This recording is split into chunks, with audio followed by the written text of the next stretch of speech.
आइए जानते हैं आज के कुछ प्रमुख अंतर्राष्ट्रीय खबरों को। पहले एक नजर आज की हेडलाइंस पर। उरी सेक्टर में एलओसी के पास घुसपैठ की कोशिश नाकाम, सेना ने मार गिराए 3 आतंकी। कहीं रुक न जाए फंडिंग, इसलिए घाटी में छुपे पाकिस्तानी आतंकी हुए सक्रिय। इंदौर में भारी बारिश के बाद मची तबाही की तस्वीरें, कई बस्तियां डूबी। आईएएस टीना डाबी के घर आया नन्हा मेहमान, जयपुर के अस्पताल में दिया बेटे को जन्म। नोएडा लिफ्ट हादसे में मरने वालों की संख्या हुई 8, कल आम्रपाली सोसाइटी में गई थी 4 मजदूरों की जान। परमाणु बम की तरह फटा डरना का बांध, 40,000 लोगों के मरने की आशंका। देश का सबसे बड़ा आईपीओ लगाएगा टाटा ग्रुप, आरबीआई के एक नियम ने बढ़ा दी रतन टाटा की चिंता। मां बनने वाली है रुबीना दिलेक, पति अभिनव शुक्ला के साथ फोटो शेयर कर दी जानकारी। विश्व कप से 21 दिन पहले पाकिस्तान के लिए बुरी खबर, इस खिलाड़ी के चोटिल होने से टेंशन में बाबर आजम। और हारकर भी पाकिस्तान को जख्म दे गई टीम इंडिया, एशिया कप में कटी नाक। भारतीय सेना और जम्मू कश्मीर पुलिस के संयुक्त ऑपरेशन में बारामूला के उरी सेक्टर में एलओसी के पास आज सुबह घुसपैठी की कोशिश को नाकाम कर दिया गया। सीमा पार से 3 आतंकवादियों ने घुसपैठ की कोशिश की, जिसे सतर्क सैनिकों ने नाकाम कर दिया। पहले 2 आतंकवादियों को मार गिराया गया और उनके शव बरामद कर लिए गए।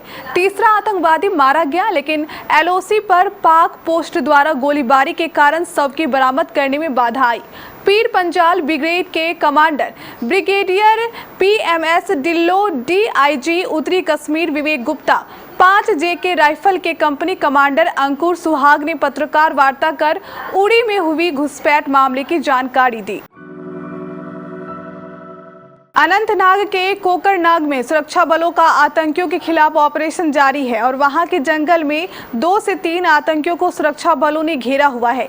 बुधवार को आतंकियों ने सुरक्षा बल पर घात लगाकर हमला किया था, जिसमें 3 अधिकारी वीर गति को प्राप्त हुए, 2 जवान जख्मी हुए और 1 जवान मिसिंग है। आतंकवादी सुरक्षा बलों के साथ डायरेक्ट कनफाइट से बचने की कोशिश कर रहे हैं और घात लगाकर हमला कर रहे हैं।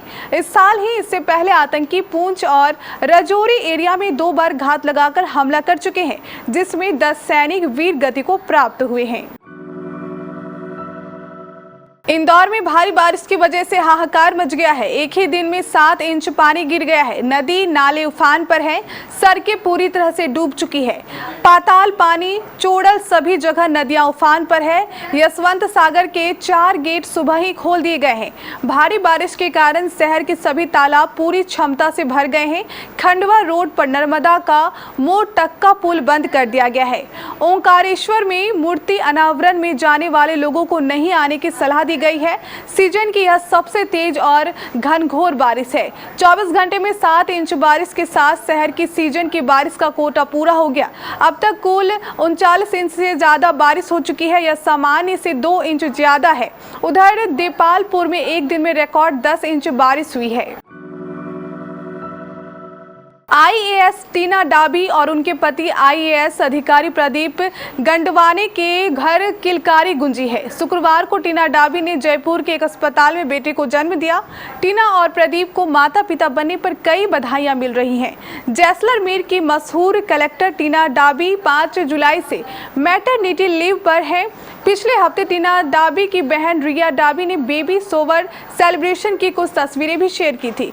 बता दें कि डाबी की प्रदीप से मुलाकात कोविड महामारी के दौरान हुई थी। राजस्थान कैडर की अधिकारी टीना डाबी आखिरी बार जैसलमेर में जिला मजिस्ट्रेट के रूप में तैनात थी। 14 जुलाई को उन्होंने एक इंस्टाग्राम पोस्ट में घोषणा की कि वह काम से छुट्टी ले रही है। गौरतलब है कि टीना ने आईएएस अधिकारी प्रदीप गवांडे से साल 2022 में शादी की थी। दिल्ली से सटे यूपी के ग्रेटर नोएडा में आम्रपाली ड्रीम वैली में निर्माणाधीन बिल्डिंग में लिफ्ट गिरने से अब तक 8 लोगों की मौत हो चुकी है। शुक्रवार को लिफ्ट गिरने की घटना के बाद 4 लोगों की मौके पर ही मौत हो गई थी, जबकि कई मजदूर घायल हो गए थे, जिन्हें इलाज के लिए अस्पताल में भर्ती कराया गया था। शनिवार को इलाज के दौरान 4 अन्य मजदूरों की भी मौत हो गई, जबकि अभी भी एक की हालत गंभीर है। घायल मजदूर जिंदगी की जंग लड़ रहा है। इस हादसे में मारे गए ज्यादातर मजदूर यूपी और बिहार के थे। शुक्रवार को बिसरक थाना क्षेत्र में हादसा होने के बाद आम्रपाली ड्रीम वैली को सील कर दिया गया था और वहां पीएसी की तैनाती कर दी गई थी। रिपोर्ट के मुताबिक ये बिल्डिंग तो आम्रपाली ग्रुप की है, लेकिन इसे एनबीसीसी ने टेक ओवर कर लिया था। बांध टूटने से कितनी तबाही मच सकती है, इसका अंदाजा लीबिया के डरना शहर को देखकर हो जाता है। घरों में पानी और कीचड़ भर गया, मिट्टी और मलबे से शव निकलते जा रहे हैं, सड़कें गलते जा रहे हैं। अब वहां बीमारियां फैलने का खतरा मंडरा रहा है। विदेशी मीडिया इसे किसी परमाणु बम हमले की तरह मान रही है। 1.25 लाख की आबादी वाला डरना शहर अब पूरी तरह से बर्बाद हो चुका है। चारों तरफ टूटी इमारतें, कीचड़, कारों के ऊपर लदी कारें दिख रही हैं। किसी को नहीं पता कि कीचड़ में पैर रखेंगे तो नीचे किसी का शव मिलेगा। 40,000 से ज्यादा लोगों के मरने की आशंका जताई जा रही है। देश के सबसे बड़े औद्योगिक घराने टाटा ग्रुप की होल्डिंग कंपनी टाटा सन्स की शेयर मार्केट में लिस्टिंग हो सकती है।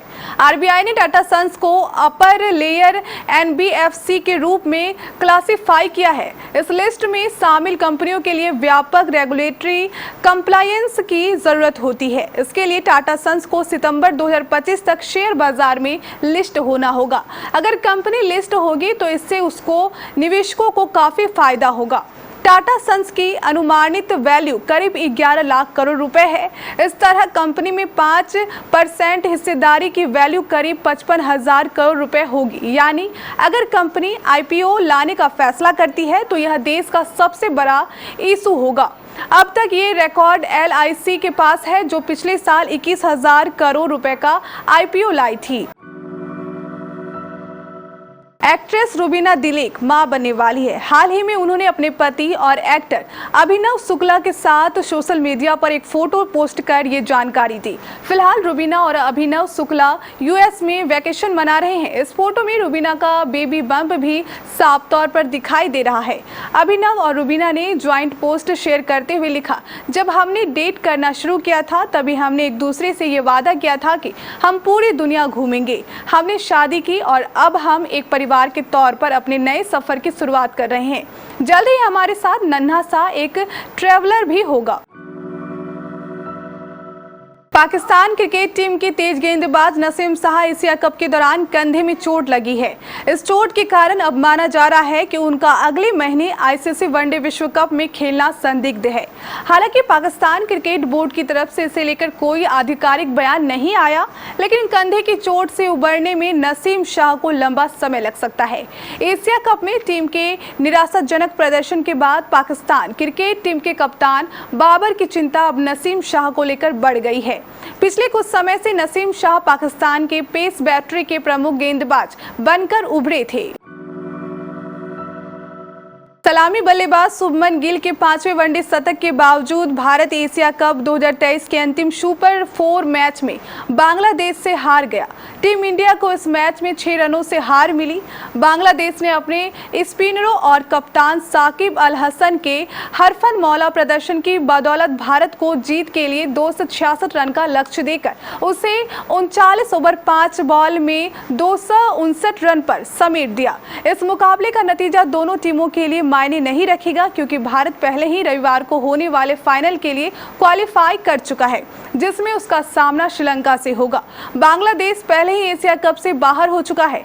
भारतीय टीम के लिए इस मुकाबले का नतीजा मायने नहीं रखता था, लेकिन पाकिस्तान को भारत की हार से बड़ा दर्द मिला है।